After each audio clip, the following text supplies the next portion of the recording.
नमस्कार. सध्या आकाशात बरीच उलथापालथ सुरू आहे.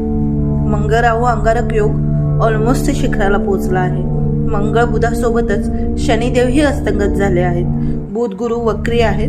त्यामुळे सध्या आपल्या सगळ्यांनाच थोड्याफार प्रमाणात सैरवैर झाल्यासारखं वाटत आहे. चिडचिड, मूड स्विंग्स, इम्पल्सिव्हनेस वाढलाय ना. असं वाटतंय गोष्टी हातातून निसटून चालल्या आहेत. पेशन्स कमी पडतोय. 17 मार्चपर्यंत काळजी घ्या. 17 पासून अंगारक योगाचे परिणाम थोडे सौम्य होतील. मानसिक स्वास्थ्य परत येईल, पण तोपर्यंत बोलताना संयम पाळा. इम्पेशंटली रिॲक्ट होऊ नका. विशेषतः वृषभ राशीच्या लोकांनी कामाच्या ठिकाणी खूप पेशंटली वागण्याची गरज आहे. एकतर हा योग तुमच्या चंद्र राशीपासून दशम भावात होतो आणि त्यात गोचर मंगळाची चतुर्थ दृष्टी आहे. ॲन्युअल इन्क्रीमेंट्स मनासारखी झाली नसली तरी मॅनेजमेंटशी वाद घालणं, अचानक रिझाईन करणं इत्यादी गोष्टी सध्या टाळा. करिअर चेंज संबंधातले डिसिजन्स सध्या शक्यतो नकोतच. ओव्हरऑल सगळ्याच राशींसाठी सध्या फक्त वेट अँड वॉच. शुभम भवतु.